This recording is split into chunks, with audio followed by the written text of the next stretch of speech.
Hi everyone, एक बार आप सभी का फिर से स्वागत करते हैं जुमानी एकेडमी में। हम कर रहे थे मार्वल के पेपर के सेक्शन ए का सॉल्यूशन मैथमेटिक्स का। अभी तक हम कुल 8 पेपर कर चुके हैं, तो हम अगला पेपर शुरू करते हैं बिना किसी रुकावट के आगे बढ़ते हैं। तो चलिए, जो आपका इस पेपर में जो सेक्शन ए होता है वो होता है टोटल 24 मार्क का। ये तो हम सभी जानते हैं और सब क्वेश्चन के 1 मार्क का वेटेज रहता है। तो जो उसमें पहला क्वेश्चन आपका रहेगा choose the correct option, 1 to 6 जो क्वेश्चन होंगे वो चूज द करेक्ट ऑप्शन के होंगे। तो पहले देखते हैं क्या दिया गया है। फर्स्ट क्वेश्चन दिया गया है Kiran's present age is A year and his mother's present age is B years. Suppose for example ये किरण है, मान लेते हैं, ठीक है। इसकी अभी की एज बोलिए ए है और उसकी मम्मी की एज है बी, ठीक है। अब पूछा क्या गया, so the mother age at the time of Kiran birth will be dash years. अच्छा, अब यहाँ पे ध्यान से समझिए जब किरण बॉर्न हुई, ठीक है, जब किरण बॉर्न हुई तो किरण की एज तो थी 0, ठीक है। ये तो अभी की एज है और इसकी कितनी थी भाई 0। सपोज फॉर एग्जाम्पल जब एज्यूम किरण की मदर की एज थी 20 ईयर्स, तब किरण थी 0 ईयर की, ठीक है। आज सपोज फॉर एग्जाम्पल ये 8 साल की है तो ये कितनी होगी 28 ईयर्स। अच्छा, मैं क्या करूँगी, ये मदर की एज है, ये किरण की एज है, ठीक है। यूँ मान लेते हैं जब किरण की मम्मी 20 ईयर्स की थी तो किरण 0 ईयर्स की थी। आज की अगर बात करूँ, 8 साल की किरण है और ये 28 ईयर्स है, तो ये कितनी होगी, 8 साल की है तो ये 28 साल की होगी, ठीक है ना। अच्छा, मुझे पूछा क्या गया है क्वेश्चन में, किरण के बर्थ के टाइम किरण की मम्मी की एज क्या थी। अच्छा, मुझे एक बात बताओ, आप कैसे फाइंड आउट करोगे, 28 माइनस 8 करके करोगे ना। इसका मतलब आपने क्या किया, जो अभी की एज है किरण की मदर की, उसमें से किरण की एज माइनस की। इन द सेम वे यहाँ पे भी आप ऐसा करोगे, अभी की उसकी मम्मी की एज है बी और अभी की किरण की एज है ए, तो आपका आंसर क्या आएगा, बी माइनस ए। तो दिया गया है सी आपका करेक्ट आंसर होगा। चलिए आगे बढ़ते हैं। फिर बोला है क्वेश्चन 2 में discriminant of the quadratic equation 3x square minus 6x plus 2 is equal to 0 is what. Discriminant की जैसे कि हम फॉर्मूला जानते हैं क्या होता है, d is equal to B square minus 4ac। अच्छा, इस क्वेश्चन में हमारी a की वैल्यू है 3, b की है -6 और c की हमारी 2। अगर मैं वैल्यू रखती हूँ यहाँ पे तो क्या हो जाएगा, -6 का स्क्वायर माइनस 4 इंटू ए की वैल्यू कितनी है 3 और c की वैल्यू कितनी है हमारी 2। 6 का -6 का अगर मैं स्क्वायर भी करती हूँ, यहाँ पे पावर इवन नंबर है तो ये माइनस साइन हट जाएगा और ये 6 का स्क्वायर कितना आएगा तो 36। अगर इसका मल्टीप्लीकेशन करूँ 3 4 ज़ा 12 इंटू 2 दैट इज 24, तो आपका आंसर आता है 12। क्लियर, तो आपका आंसर आएगा बी। चलिए आगे बढ़ते। फिर क्या दिया हुआ है, the sum of the first 5 multiple of 3। First 5 multiple of 3, अच्छा कौन कौन से होंगे, 3 6 9 12 देन 15। 5 आपके पास 3 के मल्टीपल है, पहले 5 यही होंगे, ठीक है। इनका टोटल मांगा गया है तो हम प्लस तो नहीं करेंगे, हम क्या करेंगे, जब भी आपके पास लास्ट टर्म होती है, 5 टर्म बोलिए तो 5वीं टर्म भी है आपके पास, फर्स्ट टर्म भी, तो हमारी फॉर्मूला क्या बनती है, n/2 इंटू ए प्लस एल।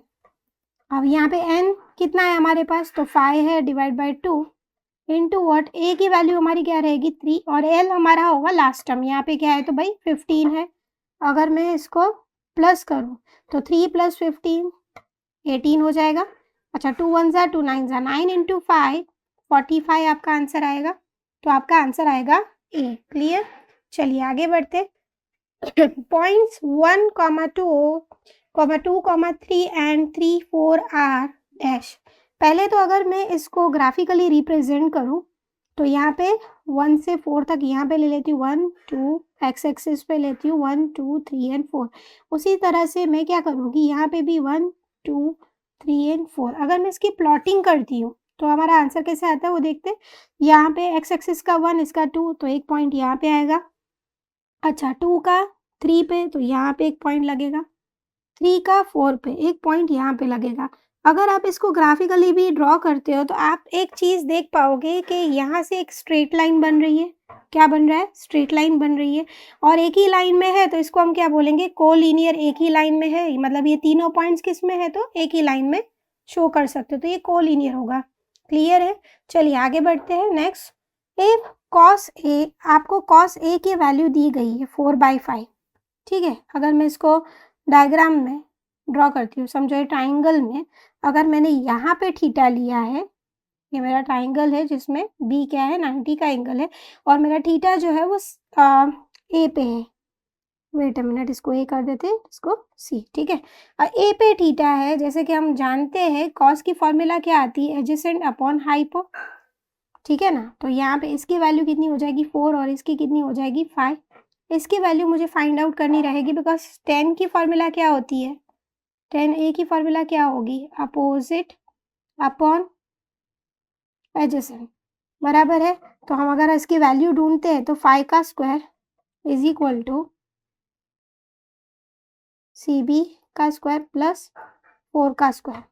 5 का आएगा 25, इसका स्क्वायर हमें ढूंढना है, इसका आएगा हमारा 16, 16 प्लस है, वहाँ जाएगा तो क्या हो जाएगा, माइनस हो जाएगा 25 में से, कितना बचेगा 9 CB square. Therefore CB is equal to what, अभी ये स्क्वायर है, वहाँ जाएगा तो रूट हो जाएगा, रूट हो जाएगा तो इसकी वैल्यू कितनी आएगी 3, मतलब इसकी वैल्यू आ गई 3। अच्छा, अब हमसे पूछा गया क्या है, 10a की वैल्यू ढूंढो, बराबर ना। तो 10a क्या होगा, हमारा अपोजिट साइड कौन सी होगी, BC, और ये होगा हमारा AB। तो क्या आएगा 3/4, अपोजिट अपॉन एडजेसेंट। तो आपका जो A है वो आपका आंसर आएगा इसमें। क्लियर है? चलिए आगे बढ़ते हैं। नेक्स्ट दिया गया है for the given information n/2 minus CF is equal to what. अब यहाँ देखा जाए ना, ना आपके पास कोई टेबल दिया है, ना ही कोई वैल्यूज दी है, तो एक्चुअल में ये जो क्वेश्चन है उसमें कुछ इन्फॉर्मेशन मिसिंग है, तो इस तरह का तो क्वेश्चन आएगा नहीं, तो इसको करने की रिक्वायरमेंट नहीं है। चलिए आगे बढ़ते हैं। नेक्स्ट क्या बोला गया है क्वेश्चन नंबर 7 में, अब जो 7 to 12 है वो है आपके fill in the blanks, sorry हाँ, फिल इन द ब्लैंक्स दिए गए हैं, ठीक है, और ऑप्शन में से चूज करना है।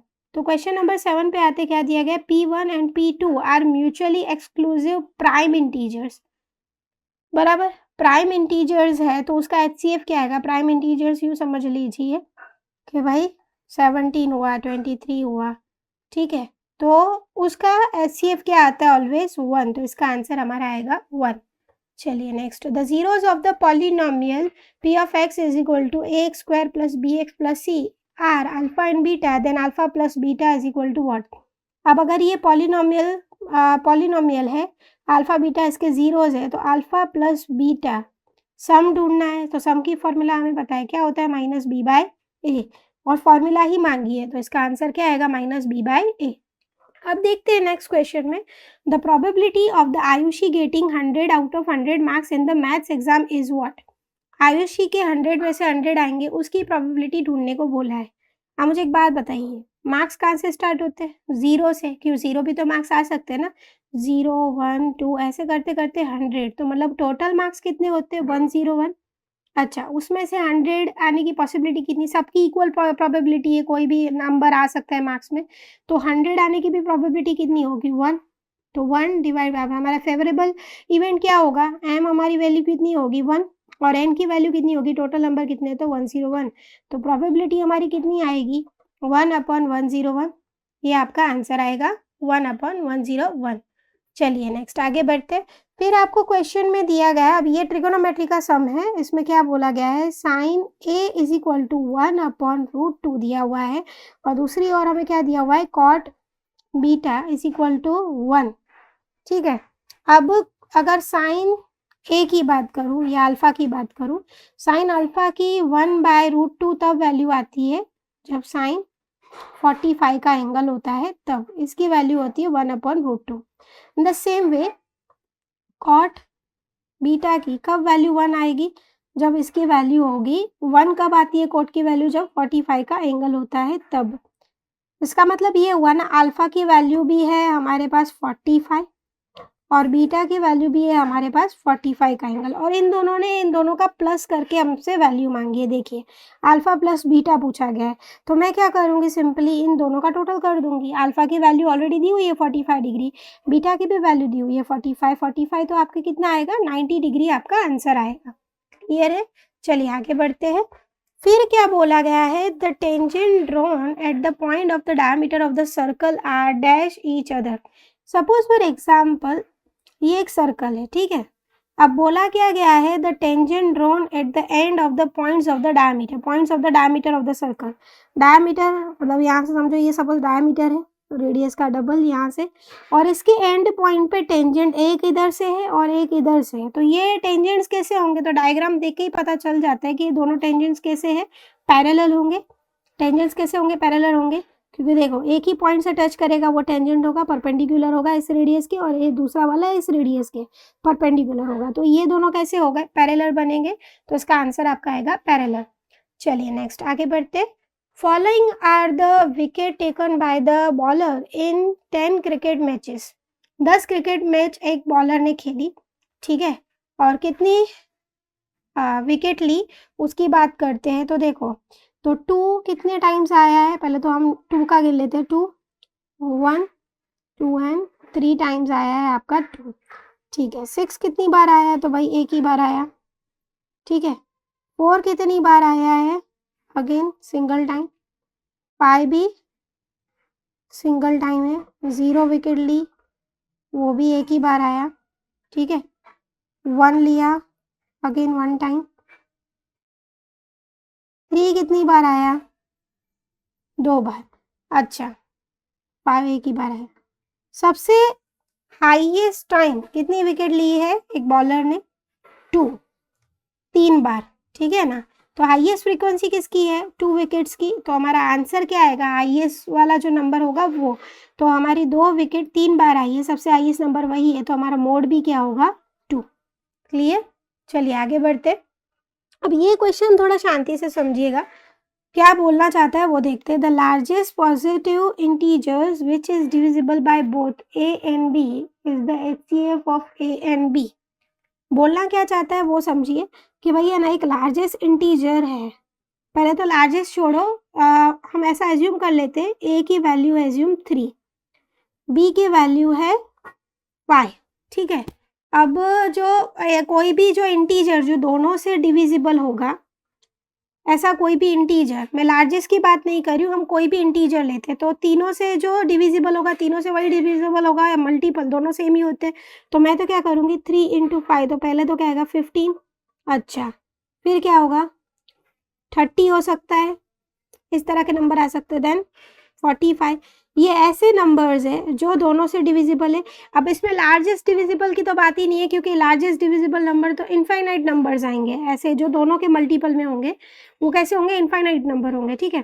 पर अगर मैं मान लेती हूँ, हम अभी के लिए ये मान लेते हैं, एक ये नंबर लेते हैं जो 15 है, वो दोनों से तो डिवाइड हो रहा है, 3 से भी हो रहा है, 15 5 से भी डिवाइड हो रहा है, ठीक है ना।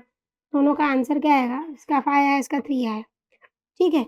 अब अगर हम इस मान लेते कि 15 जो है वो लार्जेस्ट इंटीजर है which is divisible by both, A से भी डिवाइड हो गया, बी से भी, is the HCF of A and B. अच्छा मुझे बताइए 3 और 5 का HCF क्या आएगा, 3 का और 5 का अगर हम HCF निकाल ले जाते हैं तो हमारा आएगा 1, ठीक है ना। कॉमन फैक्टर नहीं है तो हम क्या करेंगे 1। अच्छा तो क्या 15 जो है वो इसका HCF है, ऑब्वियसली नो। तो हमारा ये जो स्टेटमेंट दिया गया है वो कैसा होगा, फॉल्स होगा। हाँ पर अगर यही चीज़ एलसीएम के लिए बदली होती तो ये राइट होता है। अगर सपोज क्वेश्चन में एचसीएफ को हटा के यहाँ पे एलसीएम डाल दिया जाए, क्वेश्चन को ट्विस्ट करके सिर्फ यहाँ पे एचसीएम डाल दिया जाए, तो ये घटनाक्रम जो है तो उसका एलसीएम 15 हो सकता है पर एचसीएफ नहीं। तो बराबर है, तो ये जो टर्म बोली गई है वो किसके लिए सही होगी, एलसीएम के लिए, ना कि एचसीएफ के लिए। तो आपका ये जो स्टेटमेंट है वो होगा फॉल्स। अब दूसरा क्वेश्चन दिया गया है, if a is less than 0 the graph then the graph of the polynomial y is equal to ax square plus bx plus c is the parabola open downwards। c जब भी a की value अगर 0 से बड़ी होती है तो आपका जो डायग्राम बनेगा अपवर्ड होगा, और अगर a से छोटी है तो ये आपका बनेगा डाउनवर्ड। ये दो चीज़ें आपको याद रखनी होगी। अगर आपका पॉलिनोमियल ये है A X square plus B X plus C, अगर a की वैल्यू मोर देन 0 है तो पैराबोला अपवर्ड, और अगर 0 से कम है तो डाउनवर्ड। हाँ तो यहाँ पे ओपन डाउनवर्ड ही बोला है, a से 0 से कम है तो स्टेटमेंट आपका क्या हो जाएगा, ट्रू हो जाएगा। चलिए आगे बढ़ते। फिर क्या बोला है, x plus 2y is equal to 5 and 7x plus 3y is equal to 13 have the unique solution x is equal to 2 and y is equal to 1।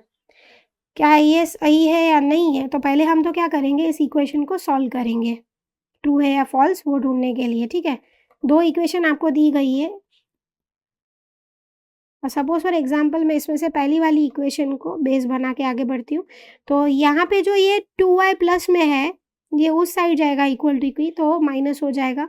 तो x की वैल्यू क्या आएगी, 5 माइनस 2y। अच्छा, अगर मैं दूसरी वाली इक्वेशन में इसकी वैल्यू पुट करती हूँ तो क्या आंसर आएगा वो भी देख लेते हैं।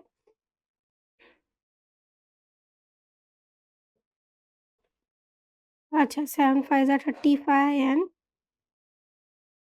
14y plus 3y is equal to 30। ठीक है, अच्छा प्लस माइनस तो यहाँ पे माइनस 11y हो जाएगा इज इक्वल टू 13। ये 13 वहाँ जाएगा तो प्लस हो जाएगा।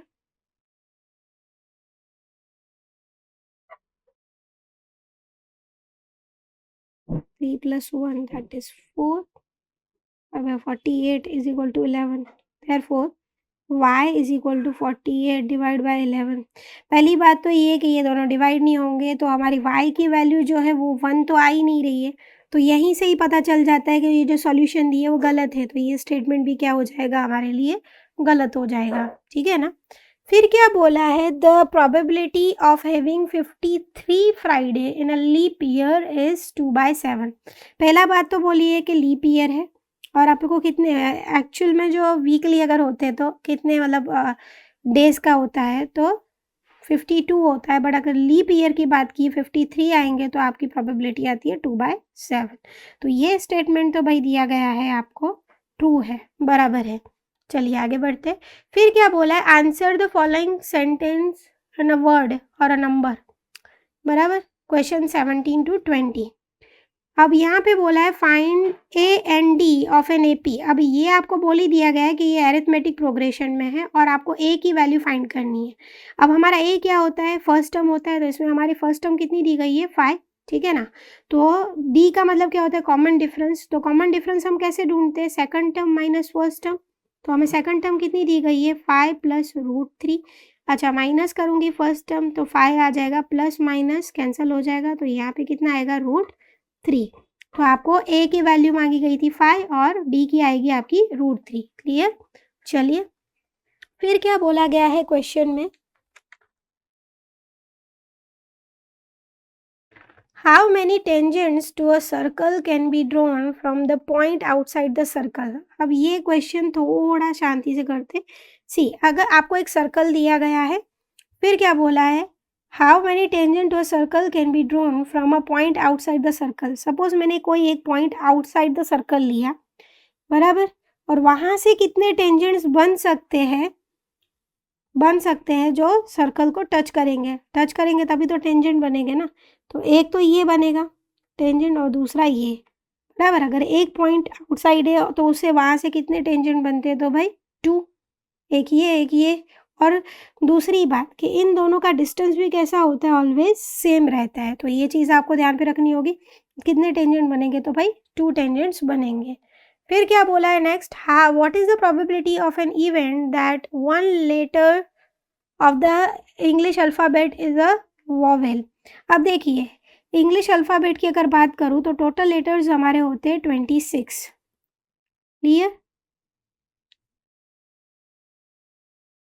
टोटल लेटर्स होंगे हमारे 26। उसमें से भी अगर मैं बात करूँ वॉवेल्स की, ठीक है, तो कितने होते हैं, टोटल होते हैं हमारे 5।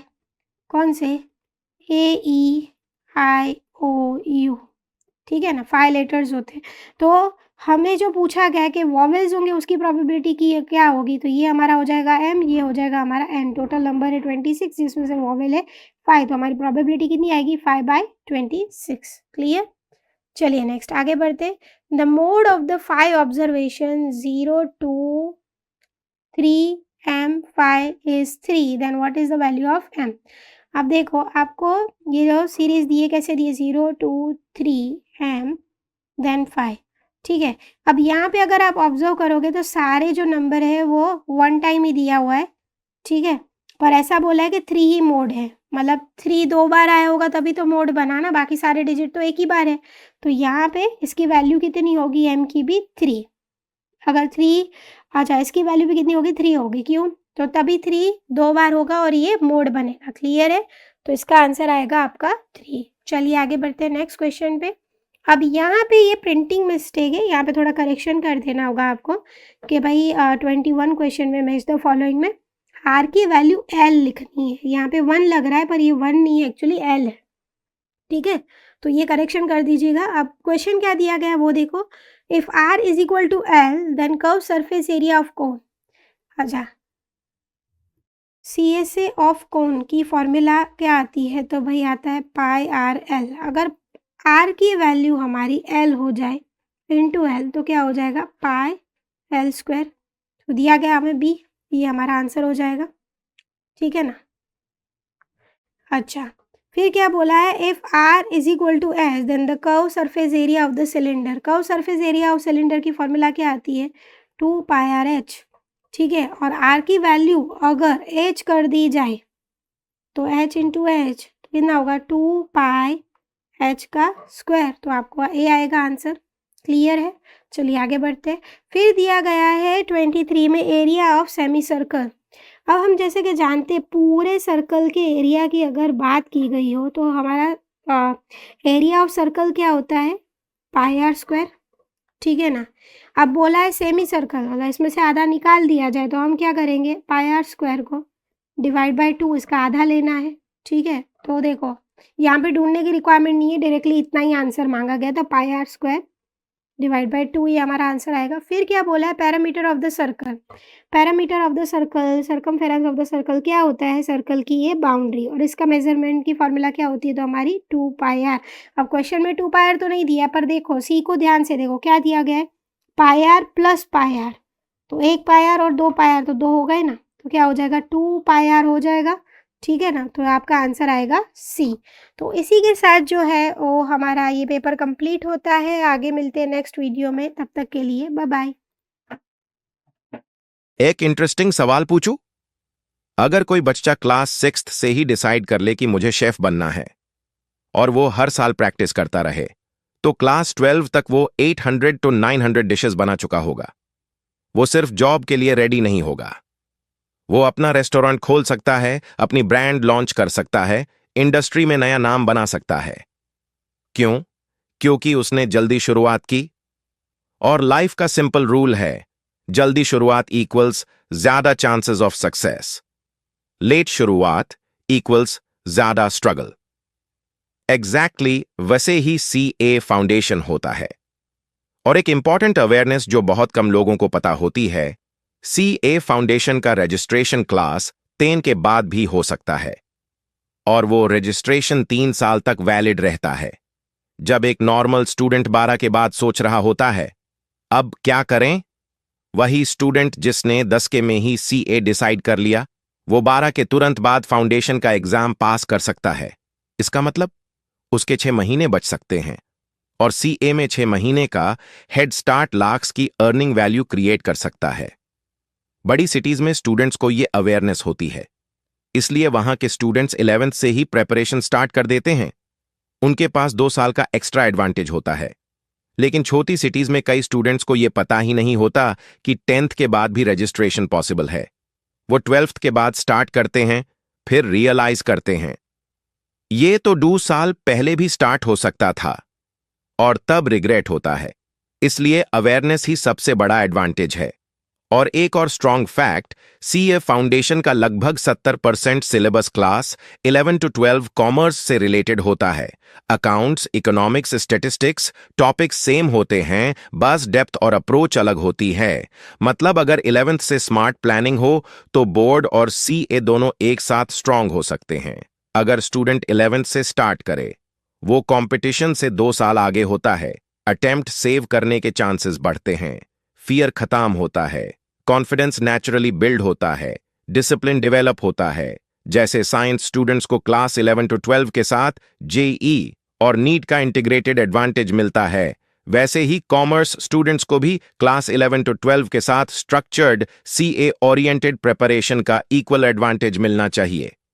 नवसारी में ये स्ट्रक्चर्ड इंटीग्रेटेड प्रिपरेशन सिर्फ जुमानी एकेडमी ही प्रोवाइड करता है, इसलिए पिछले 11 साल में 12 बोर्ड में हमारे 100% रिजल्ट रहा है।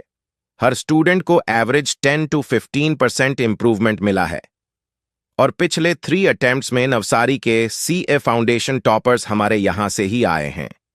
डिसीजन सिंपल है, रिग्रेट करना है बाद में या स्मार्ट स्टार्ट लेना है आज। सक्सेस एक्सीडेंट से नहीं मिलती, अर्ली अवेयरनेस और स्ट्रॉन्ग डिसीजन से मिलती है। एडमिशन ओपन है, एनरोल नाउ। हाय एवरीवन, आप सभी का स्वागत करते हैं जुमानी एकेडमी में। हम कर रहे थे मार्वल के मैथ्स बेसिक के पेपर सॉल्व, उसमें भी सेक्शन ए हम सॉल्व कर रहे थे। अभी तक हम पेपर 9 तक सॉल्व कर चुके हैं और इस पेपर में हम पेपर 10 के सेक्शन ए के क्वेश्चन सॉल्व करेंगे। तो बिना किसी रुकावट के स्टार्ट करते हैं 1 by 1। चलिए आगे बढ़ते हैं। सबसे पहले आपका जो ये क्वेश्चन है वो है 24 मार्क्स का। हर क्वेश्चन का 1 मार्क होता है। पहला जो क्वेश्चन आता है वो आपका आता है choose the correct option. 1 to 6 question उसके रहते हैं। तो देखते हैं पहले क्वेश्चन से। अब आपको क्या दिया गया है? पहला क्वेश्चन दिया गया है if x plus y minus 2 is equal to 0 and x plus y minus m is equal to 0 has infinite many solution, then m is equal to what? First of all ये समझो, आपको बोला क्या गया है? इनफाइनाइट मैनी सॉल्यूशन की बात की गई है।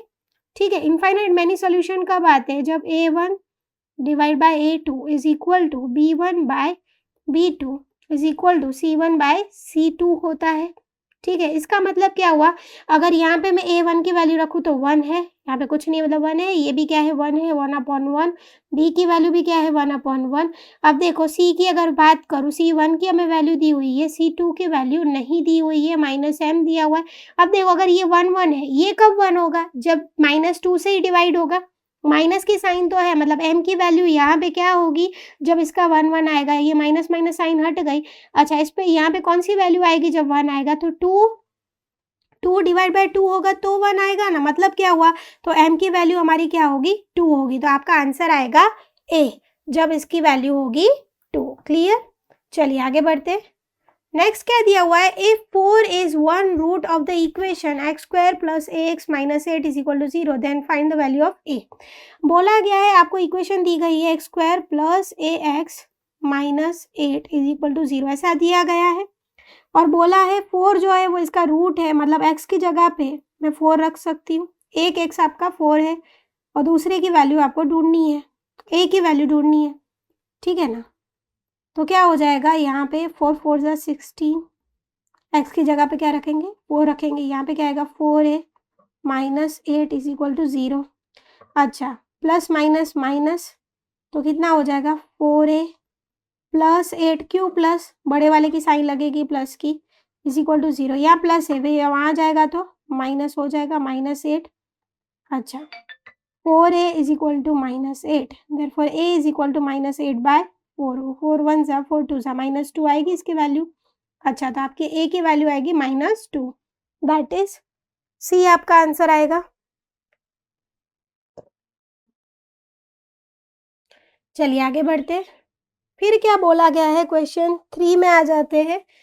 8, a, 20 are in AP, then find the value of a। अब अगर ये अरिथमेटिक प्रोग्रेशन में है, 8 a एंड 20 अगर अरिथमेटिक प्रोग्रेशन में है, दैट मीन्स d की वैल्यू क्या होगी? सेम। इसका मतलब क्या हुआ? ये हमारा a2 है, ये a1 है और ये हमारा a3 है। a2 minus a1 is equal to a3 minus a2 होगा। हमारा a2 की वैल्यू है a, a1 की है 8, यहाँ की अगर बात करूँ तो 20 माइनस a ऐसा दिया हुआ है। अब a की वैल्यू साथ में रखते देते, नंबर साथ में कर देते। ये a माइनस है, यहाँ जाएगा तो क्या हो जाएगा? प्लस हो जाएगा, और ये माइनस है, वहाँ जाएगा तो प्लस हो जाएगा। ठीक है ना? तो यहाँ पे क्या हो जाएगा? a plus a that is 2 है, 20 प्लस 8 28 हो जाएगा। अब ये मल्टीप्लाई वहाँ जाएगा तो डिवाइड हो जाएगा, 28 बाई 2 दैट इज व्हाट? 14। तो आपके a की वैल्यू आएगी 14, 14 आएगी। क्लियर है? चलिए नेक्स्ट आगे बढ़ते हैं। फिर क्या बोला गया है देखते हैं। The perpendicular distance from point p minus 2 3 to the y axis is what? First of all देखो, अगर मैं ग्राफिकली रिप्रेजेंट करें तो यहाँ पे -2 होगा, ये -1 है, ये आपका -2 है। अगर मैं यहाँ पे नंबरिंग करूँ 1 2 देन 3, क्लियर? आपका पॉइंट यहाँ पे है, -2 और 3 यहाँ पॉइंट है। अब यहाँ पे पूछा क्या गया है ना क्वेश्चन में कि जो perpendicular distance to y axis कौन सा है? ये आपका वाई एक्सिस है, ये एक्स एक्सिस है, ठीक है ना। वाई एक्सिस की और इसका परपेंडिकुलर डिस्टेंस, मतलब ये डिस्टेंस मेजर करने को बोला है, जबकि आप जानते हो ये कितना होगा 1 and 2 यूनिट्स। कितना होगा 1 and 2 यूनिट्स। तो यहाँ पे 2 यूनिट का डिस्टेंस आएगा, ठीक है ना। तो 2 यूनिट का डिस्टेंस होगा आपका, क्लियर है। परपेंडिकुलर टू वाई एक्सिस, अगर एक्स एक्सिस पूछा होता तो 3 का रहता, ठीक है ना। ये एक्स एक्सिस के परपेंडिकुलर पूछा होता तो 1 2 and 3 हो जाता। पर अगर वाई एक्सिस का पूछा है, मतलब ये ऐसे पूछा है, तो क्या हो जाएगा 1 and 2। माइनस में नहीं रखेंगे, क्लियर। डिस्टेंस हमेशा कैसा होता है? पॉजिटिव होगा, माइनस थोड़ी आएगा। चलिए, if sin theta is equal to 0.57 then 10 into cot theta is equal to what? First of all एक बात समझिए, साइन की वैल्यू कुछ भी हो, 10 और कॉट की अगर मैं बात करूं, tan थीटा की वैल्यू क्या आती है? Sine theta upon cos theta. अच्छा, और कॉट थीटा की उससे उल्टी आती है, means cos theta upon sine theta. इसकी कोई भी वैल्यू हो, सपोज आपने यहाँ पे 0.57 भी रख दो या नहीं भी रखते हो, तो भी ये कैंसिल ही होने वाला है। कैसे? देखिए, ये कॉस थीटा कैंसिल हो जाएगा, और यहाँ पे क्या 0.57 रखूँ, ये रखूँ कि ना रखूँ, ये दोनों कैंसिल ही होने वाले, पूरी कैंसिल होगी, मतलब क्या 1 आएगा आंसर। कितना आएगा? बराबर ना, ये दोनों क्या हो जाएगा? कैंसिल होके कितनी वैल्यू आएगी? 1। तो आपको क्या दिया गया है? आंसर ए आएगा आपका 1, क्लियर। फिर नेक्स्ट क्वेश्चन आपको दिया गया है question number 6, for the frequency distribution x bar is equal to 60.56 sigma fi ui is equal to -13, then sigma fi is equal to 100, h is equal to 15, then find the value of a। x bar is equal to a plus sigma fi ui upon sigma fi into h, ये हमारी formula है, ठीक है, mean ढूंढने के लिए। First of all सारी values जो दी गई है वो हम पुट करेंगे यहाँ पे। 60.56 एक्स बार की दी गई है, ए की हमें ढूंढनी है। एफ आई यू आई की अगर बात करूँ तो -13 दिया हुआ है अपॉन व्हाट 100 इंटू एच की वैल्यू हमें दी हुई है 15, क्लियर। अब अगर मैं इसको 5 से पहले तो कैंसिलेशन करती हूँ, तो 5 3 ज़ा 15 और 5 2 ज़ा 10 इंटू 0 तो 20 होगा, ठीक है। फर्स्ट ऑफ ऑल मैं एक काम करती हूँ, इन दोनों को मल्टीप्लाई कर देती हूँ, और यहाँ पे ये प्लस है तो क्या हो जाएगा? माइनस हो जाएगा। मतलब यहाँ पे 60.56 है as it is, a minus 13 3 ज़ा 39 होता है अपॉन व्हाट 20। अब देखो, आप इसको इस तरीके से भी डिवाइड कर सकते हो कि 2 इंटू 10। तो मैं पहले क्या करती हूँ, 2 को इससे डिवाइड कर देती हूँ, मतलब 39 को 2 से डिवाइड कर दो। 2 1 ज़ा 2,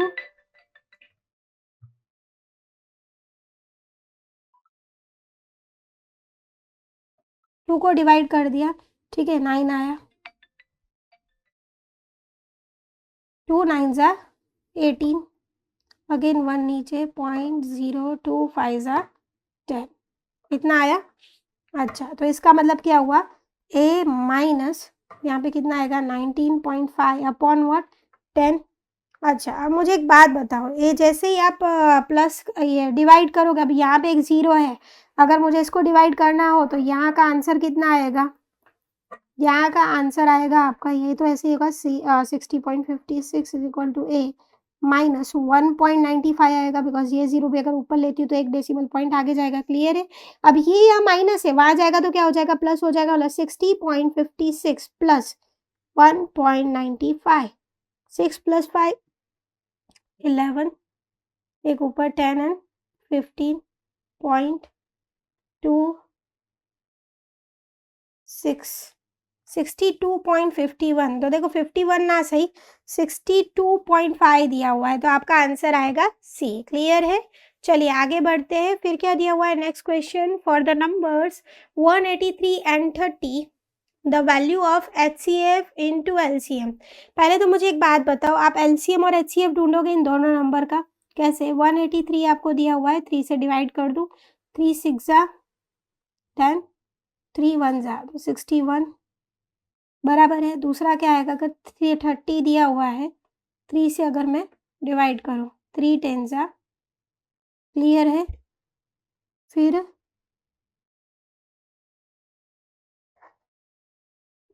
वैसे तो छोटे से बड़ा लेना चाहिए, मैंने ऐसे ही ले लिया है, आगे पीछे कोई फ़र्क नहीं पड़ता, वैसे भी हमें एमसीक्यू में दिखाना है, पूरा सॉल्व करके तो पूछा नहीं गया है, तो हमारा जो HCF होगा वो आएगा 3, ठीक है? अगर मैं बात करती हूँ LCM की, तो LCM हमारा आएगा 61 और 3 भी हम लेंगे एक बार, ठीक है? दोनों में कॉमन है पर एक बार लेंगे, ठीक है? और दूसरा 5 इंटू 2 दैट इज़ व्हाट 10, तो हमारा ये LCM आएगा। अच्छा, अगर LCM की वैल्यू में निकाल दो तो कितना आएगा? 183 इसका था, 1830, ये हमारा LCM हुआ। अब हमसे क्वेश्चन पूछा गया है LCM इंटू HCF, ठीक है ना? तो मतलब इन दोनों को मल्टीप्लाई करना होगा, तो 1830 इंटू व्हाट? 3 के साथ मल्टीप्लाई करोगे, 3 इंटू 3 9, 8 3 जा 24, 2 पर 3 1 जा 3, 4 एंड 5, तो 5490 आपका आंसर आएगा इसका। देखो दिया गया है, क्वेश्चन में ही दिया हुआ है, 5490 आपका आंसर आएगा क्वेश्चन 7 का। फिर क्या मांगा गया है हमसे? The degree of the polynomial p of x is equal to 7 minus 5x cube etcetera जो भी दिया हुआ है। पर डिग्री की अगर बात करूँ तो हाईएस्ट पावर देखना होता है और हमारे यहाँ पे हाईएस्ट पावर है 3, तो डिग्री भी क्या होगी? 3 होगी। आपको सिर्फ हाईएस्ट पावर देखना है कौन सा है, क्लियर? फिर क्या बोला है? The probability that the sum of the numbers obtain by the tossing 2 dice together become 13 is equal to what? अब देखो, sum of the number obtain by tossing 2 dice together becomes 13। अगर 2 डाइस को साथ में टॉस किया जाए, ठीक है, डाइस पे कितने नंबर होते हैं? 1 2 3 6 होते हैं और दूसरी डाइस पे भी कितने होंगे? 6, तो 6 इंटू 6 कितना आता है? 36 टोटल नंबर आते हैं, ठीक है? इन लोगों ने क्या बोला है? 13 आने की पॉसिबिलिटी कितनी है? तो भाई 0 है, ऐसी तो कोई प्रोबेबिलिटी नहीं आएगी। अगर दोनों को करते हो, बराबर ना, sum of the numbers obtain by tossing 2 dice, तो भाई ऐसा तो कुछ होना नहीं है, 13 तो आना ही नहीं है। Sorry, I think something is missing in wait, कुछ मिसिंग है यहाँ पे। अच्छा, the probability the sum of the numbers obtain by tossing 2 dice together become 13, sorry my mistake. अच्छा, मिस्टेक क्या हुई समझाती हूँ। अगर मतलब आपने 2 डाइस टॉस की और पॉसिबिलिटी आनी चाहिए, सम जो है वो 13 आना चाहिए, मतलब मैक्स टू मैक्स। अब मुझे एक बात बताओ, दोनों डाइस पे नंबर मैक्सिमम कितना जा सकता है? मुझे पता है, पहली डाइस पे भी कितना नंबर मैक्सिमम होगा आपका? 6 होगा मैक्सिमम नंबर। अच्छा, दूसरी डाइस पे भी सेम 6 ही मैक्सिमम नंबर होगा, ठीक है? अगर इन दोनों का सम जो होगा वही मैक्सिमम होगा, 6 + 6 दैट इज व्हाट 12, पर यहाँ पे बोला गया 13, ऐसा आएगा नहीं, तो आपका आंसर आएगा 0, क्लियर? आंसर तो पहले भी 0 था, सो थोड़ी समझने में मिस्टेक थी कि भैया ना, sum of the numbers obtain by tossing 2 dice together, अगर दोनों को साथ में टॉस किया जाए और मैक्सिमम नंबर हमारा कितना आ सकता है टोटल? 6 + 6 that is 12। 13 तो किसी हालत में नहीं आएगा, तो उसकी प्रोबेबिलिटी होगी हमारी 0। अब यहाँ देखो, इस क्वेश्चन में क्या दिया गया है? क्वेश्चन नंबर 10 में, if tan theta is equal to 3, अब ये ऐसा कुछ दिया हुआ है, ठीक है ना? अब मुझे एक बात बताओ, हमसे मांगा क्या गया है? cos square theta plus sine square theta. Actual में ना, ये जो वैल्यू दी गई है वो सिर्फ कंफ्यूज करने के लिए दी गई है। अगर इसको इग्नोर भी कर देते हो तो आपको पता है ये एक आइडेंटिटी है। क्या आइडेंटिटी हमारे पास? cos square theta plus sine square theta is equal to 1 होता है, तो इसका आंसर कितना आएगा? 1 आएगा। ज़्यादा ध्यान देने की ज़रूरत ही नहीं है, क्लियर? ये हमारी आइडेंटिटी है। चलिए नेक्स्ट आगे बढ़ते हैं, क्वेश्चन नंबर 11 पे आते हैं। अब क्या बोला गया है? If the angle between 2 radius of the circle is 115, suppose ये आपका सर्कल है, 2 रेडियस के बीच का एंगल, मतलब ये वाला आपको 115 दिया गया है। The angle between the tangent at the end of the radius is, अब यहाँ देखो, इसके एंड से एक टेंजेंट है, दूसरा इसके एंगल यहाँ से एंड से एक टेंजेंट है और ये एंगल का मेजरमेंट पूछा गया है। समझो इसको P नाम दे दिया, इसको A नाम दे दिया, इसको B दे दिया, इसको Q दे दिया, ठीक है। अब मुझे मांगा क्या गया है इस जो एंगल है ना, ये एंगल जो टेंजेंट को मिला के एंगल बन रहा है ना, उसकी वैल्यू पूछी गई है। अब जैसे कि हम जानते हैं कि ये क्वाड्रिलेटरल बनता है, कैसे? PAQB, ये पूरा जो है वो क्वाड्रिलेटरल होगा हमारा, ठीक है। क्वाड्रिलेटरल है तो इसके सामने सामने के एंगल का टोटल कितना होता है? 180, ठीक है ना। मतलब यहाँ पे angle P plus angle Q is equal to what? 180 होगा। क्लियर? अब हमसे P का मेजरमेंट पूछा गया है, हमें Q का ऑलरेडी दिया गया है 115 और इसका पूछा गया है, इसका है टोटल 180। ये वहाँ जाएगा तो माइनस हो जाएगा, 180 माइनस 115। क्लियर? तो हमारा कितना आएगा? 65 का एंगल आएगा। माइनस करने के बाद आपका आंसर आएगा 65। कुछ नहीं करना था, 180 में से माइनस करना था। फिर क्या दिया हुआ है? 12, क्वेश्चन नंबर 12 पे आते हैं। Dash is not a major of central tendency. इसमें से कौन ऐसा है जो सेंट्रल टेंडेंसी का मेजरमेंट नहीं है? तो मेजर्स ऑफ सेंट्रल टेंडेंसी में क्या क्या आता है? मीन, मीडियन, मोड आएगा, क्वार्टाइल आएगा, परसेंटाइल आएगा, डेसाइल आएगा। ये सारे मेजर्स ऑफ सेंट्रल टेंडेंसी के भाग माने जाते हैं, बट कहीं पे भी एरिया नहीं आता है, तो आपका आंसर आएगा area is not the measure of central tendency. Clear? फिर नेक्स्ट क्या बोला गया? State whether the each of the following statement are true and false. तो पूछा गया है, ये आपको पाई की वैल्यू दी गई है एक्चुअल में। 22/7 is the rational number. Is this the rational number? तो ना, पाई की वैल्यू हमेशा इरेशनल नंबर ही होती है। 22/7 आप डिवाइड भी करो ना, ठीक है, 1.34 जो भी है, वो आपकी वैल्यू कैसी होती है ना? इरेशनल होती है। तो ये आपका स्टेटमेंट है फॉल्स, ठीक है। तो ये आपका आंसर क्या हो जाएगा? फॉल्स हो जाएगा। Next question is that a linear polynomial can have more than one zeros but that depend on the value of a। क्या बोला गया है? Linear pair. अब लीनियर पेयर का मतलब समझिए कि सपोज ये एक इक्वेशन दी गई है, पॉलिनोमियल है। क्या ये लीनियर पॉलिनोमियल है? तो हाँ। क्यों? इसका पावर कितना है? 1 है। फिर क्या बोला है क्वेश्चन में? Can have more than 1 zeros. भाई इसके मोर देन 1 जीरो हो सकते हैं बट डिपेंड ऑन वैल्यू ए, पर ऐसा नहीं होता है। क्लियर? एक कंडीशन है हमारे पास, ए इज नॉट इक्वल टू 0, ठीक है, बट इसका मतलब ये कहीं नहीं होता है कि इसके जीरोस बढ़ जाएंगे। जब भी लीनियर पॉलिनोमियल है तो उसके जीरो कितने रहेंगे? ऑलवेज 1 रहेगा। लीनियर पॉलिनोमियल के जीरोस कितने रहेंगे? ऑलवेज 1, इससे ज्यादा नहीं। क्लियर? चलिए नेक्स्ट आगे बढ़ते। फिर क्या बोला है? The graph of the equation 6x plus 5y minus 8 is equal to 8 is a line passing through the origin। भाई पूछा गया है कि भाई ये जो है ना ओरिजिन से पास हो रहा है। ओरिजिन से पास होने का मतलब क्या है ना? आपका आंसर आना चाहिए 0 0, मतलब x और y जब 0 0 होंगे तो। अगर x और y की वैल्यू 0 0 रख के ये दोनों इक्वल आते हैं तो आंसर आएगा येस, अदरवाइज नो। ओरिजिन से पास करने के लिए बोला गया है, तो हम क्या करते हैं? इन दोनों की वैल्यू 0 0 रख के देखते, ठीक है ना। तो यहाँ पे कितना आएगा? 5 into 0 minus 8 is equal to 8। तो ये तो हो गया भाई 0 plus 0 minus 8 is equal to 8। But यहाँ पे देखो अब क्या बचा? Minus 8 is equal to 8। क्या ये दोनों इक्वल है? तो ना। क्यों ना? हाँ, दोनों इक्वल होते आंसर तो हम बोलते क्या ओरिजिन से पास हो रही है लाइन, बट यहाँ पे हम नेगेटिव है, यहाँ पे पॉजिटिव है, तो दोनों इक्वल तो नहीं हुए ना, तो आंसर इज नो। मतलब ये जो दिया गया क्वेश्चन वो भी क्या है?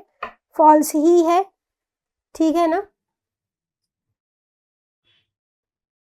नेक्स्ट क्या बोला गया है? Question number 16, the probability of choosing a prime number from 1 to 30 is 1/3।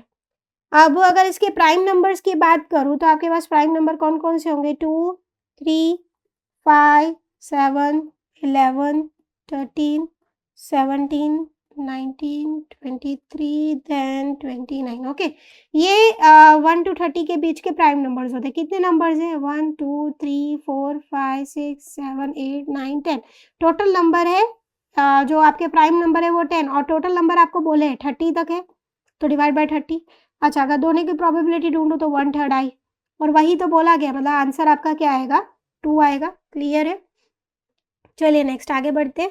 Question number 17 पे आते हैं। For any AP A20 minus A15 is equal to -30 given then find common difference. Common difference ढूंढने के लिए ना, अब इतना ही दिया हुआ है और बोला है कॉमन डिफरेंस। इन जनरली तो हम क्या करते हैं, 20 माइनस A19 करते तो हमें कॉमन डिफरेंस मिलता।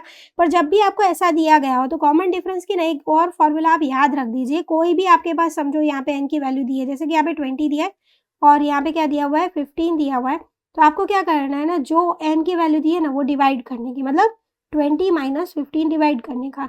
अब इसकी वैल्यू आपको ऑलरेडी दी गई है, कितनी दी है, -30, तो यहाँ पे लिख दो -30। 20 माइनस 15 दैट इज व्हाट 5, और 5 1 जा 5 6 जा, तो कितना आएगा आपका -6। आप किसी भी सम में इसका इस्तेमाल कर सकते हो। सी आपके पास अलग अलग टर्म्स दी हुई है ना, तो आपको क्या करना है, उनका दोनों का डिफरेंस और जो टर्म दी है ना उस दोनों का डिफरेंस से डिवाइड करके भी आपको डी की वैल्यू मिलती है। ये फॉर्मूला बुक में नहीं दी है, पर हाँ ये ऑलवेज एप्लीकेबल होती है।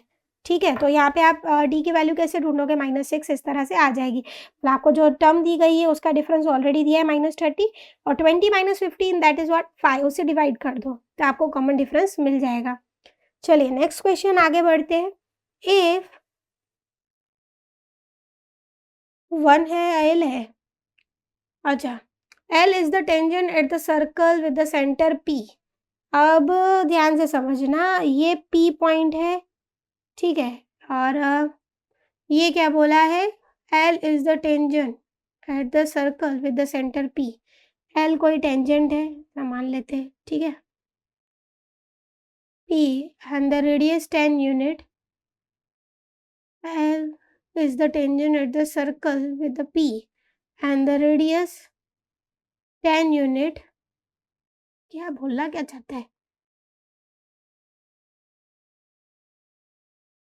A होगा, ये यहाँ पे A दिया है, सॉरी, ठीक है। If A is the tangent at the circle with the centre P, यहाँ से, ठीक है, and radius 10 unit and it touches to the circle A, point A, यहाँ पे A है, यहाँ पे L है, ठीक है, यहाँ पे A पे टच करता है और बोला है ये भी 10 यूनिट है, तो ऑब्वियस A P कितना होगा, 10 यूनिट ही होगा, तो P आपका कितना आएगा, 10 यूनिट्स ही आएगा, दैट्स इट, बराबर ना। L is the tangent at the circle P with P centre and radius 10 unit, it touches the circle eight the point A, इस यहाँ पे टच करता है और यहाँ पे P है, यहाँ पे A है, और इतना ही मेजरमेंट मांगा है, तो ये भी क्या हो जाएगा, 10 यूनिट्स ही होगा। क्लियर। नेक्स्ट आगे बढ़ते हैं। फिर क्या दिया गया है क्वेश्चन 19 में, how many possible outcome can be obtain by tossing a balance coin twice. अगर कॉइन को ट्वाइस थ्रो करो, या तो दो कॉइन को एक बार टॉस करो, आउटकम सेम आते हैं। मतलब क्या, पहले क्या आएगा, हेड हेड आएगा, हेड टेल हो सकता है, टेल हेड हो सकता है, और टेल टेल हो सकता है। तो टोटल आउटकम कितने होंगे अगर दो कॉइन को टॉस करते हो, तो 4 आपका आंसर आएगा। क्लियर। चलिए नेक्स्ट आगे बढ़ते हैं। फिर क्या बोला है, 20,22 जो पूरी ऑब्जर्वेशन दिए गए हैं, observation are in ascending order बोल दिया गया है। If the median of the data is 27.5। अब मुझे एक बात बताओ, अगर ये असेंडिंग ऑर्डर में है, मतलब बीच की जो टर्म होगी वही हमारा मीडियन होगा। पहले तो टर्म कितनी है, 1 2 3 4 5 6 7 8 9 10 इवन नंबर में, ठीक है। मतलब क्या होगा, दो नंबर की एवरेज लेकर हमने मीन ढूंढा होगा। तो मैं पहले ये 4 जाने देती हूँ, और 1 2 3 4 ये 4 भी जाने देने होंगे। मतलब हमारा मीडियन जो बना है वो इन दो टर्म की वजह से बना है। मतलब क्या, 24 plus x plus 27 plus x divided by 2, मतलब इन दोनों की एवरेज निकाल के हमें मीडियन मिला है कितना, 27.5। फाइंड करनी एक्स की वैल्यू, ये तो हमें मिल गया ना, ठीक है ना। ये दोनों टर्म का, ये हमारी क्या थी, तो भाई A5 plus A6 divide by 2 is equal to what, हमारा मीडियन होगा। ये ऑब्जर्वेशन के लिए लिया है, या तो x5 जो भी लिखो, ठीक है। तो 5th term plus 6th term divide by 2 करके हमने ये ढूंढा है, ठीक है। 2 डिवाइड है, वहाँ जाएगा तो मल्टीप्लाई हो जाएगा। 24 plus 27 that is 51, x plus x तो 2x हो जाएगा। ये वहाँ जाके मल्टीप्लाई होगा, 27.5 27 इंटू 2 दैट इज 54, आधे का डबल 1, मतलब कितना हो जाएगा, 55 हो जाएगा, ठीक है, आप चाहो तो मल्टीप्लाई करके भी कर सकते हो, कोई इशू नहीं है। 51 यहाँ पे प्लस है, वहाँ जाएगा तो क्या हो जाएगा, माइनस हो जाएगा, तो कितना आएगा, 4 आया। अच्छा, 2x is equal to 4, therefore x is equal to what, 4/2, 2 आएगा आपका आंसर। इसका आपका आंसर x की वैल्यू मिलेगी 2। नेक्स्ट क्या दिया गया है देखते हैं। मैच द फॉलोइंग बोला गया है, ढूंढिए। पहले बोला हुआ है volume of cylinder find out करिए, तो वॉल्यूम ऑफ सिलेंडर की फॉर्मूला ही दी हुई है डायरेक्टली, तो हमारा आंसर आएगा सी। वॉल्यूम ऑफ क्यूब, क्यूब अब कैसा होता है ना, उसका डायमेंशन सिमिलर ही होते हैं, ठीक है। तो क्या आती है उसकी formula, A cube, that's it. Cube की बात की गई है, क्यूबॉइड की नहीं। क्यूबॉइड होता तो l into b into h आता, क्यूब होता है तो तीनों साइड और सारी साइड्स उसकी कैसी होती है, सेम होती है, हाइट भी सेम होती है, ब्रेथ भी और लेंथ भी, तो क्या हो जाता है, A into A that is A cube होता है। क्लियर है। चलिए नेक्स्ट आगे बढ़ते हैं। Area of minor sector, area of minor sector की बात की गई है। हमें पता है जब 360 डिग्री होता है तो पाई आर स्क्वायर होता है पूरे सर्कल का, जब थीटा होगा तो कितना, तो क्या आएगा answer, theta into pi r square upon 360, that is pi r square theta upon what, 360। तो आपका आंसर क्या आएगा, बी आएगा। क्लियर है। नेक्स्ट क्या बोला है, length of the major arc. अभी तक माइनर आर्क पूछ रहे थे, यहाँ पे मेजर आर्क पूछा है। मेजर आर्क का मतलब क्या होता है, फर्स्ट ऑफ ऑल ये देखना कि भाई है ना, हम ये पूरे की लेंथ कितनी होती है, तो 2 पायर होगी। ये सर्कमफेरेंस बोलो सर्कल का, पैरामीटर बोलो या लेंथ बोलो, ठीक है। अब मेजर आर्क पूछिए मतलब ये वाली पूछी गई है, ये वाली निकाल देनी है, ठीक है। हमें पता है कि पूरे की वैल्यू कितनी होती है, 2 पाई आर पूरे की। अच्छा, हमने अभी तक माइनर जैसे ढूंढी तो हमारी फॉर्मूला क्या आती थी, पाई आर थीटा अपॉन 180। अच्छा, पूरे में से अगर ये भाग निकाल दिया जाए, ठीक है, अगर मैं ये भाग रिमूव कर देती हूँ, इतना भाग में रिमूव कर देती हूँ, तो मुझे ये मेजर आर्क मिल जाएगा।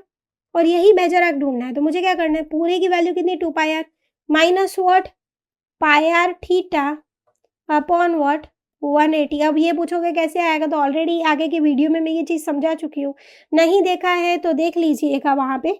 तो हम क्या करेंगे, पाई आर थीटा अपॉन 180 इसमें से माइनस कर देंगे, तो मुझे मेजर आर्क मिल जाएगा, तो आपका आंसर आएगा ए। और इसी के साथ जो हमारा ये पेपर है वो भी होता है कंप्लीट। अब इसके आगे के 2 पेपर जो है वो मैंने आपके लिए रखे हैं। अब होपफुली अब इतने सारे सम करने के बाद तो सॉल्व होने चाहिए। अगर नहीं होते हैं तो दिए गए वीडियो पे ऑलरेडी फ़ोन नंबर हमने दिया हुआ है, आप व्हाट्सअप करके भी आप अपनी क्वेरी रेज कर सकते हो, हम आपको एक्सप्लेन कर देंगे। तो उसी के साथ ये वीडियो में करती हुई यहीं पे अंत, सीरीज़ भी करते हैं यहीं पे एंड। आगे मिलेंगे नए टॉपिक के साथ होपफुली 11th में, तब तक के लिए बाय बाय।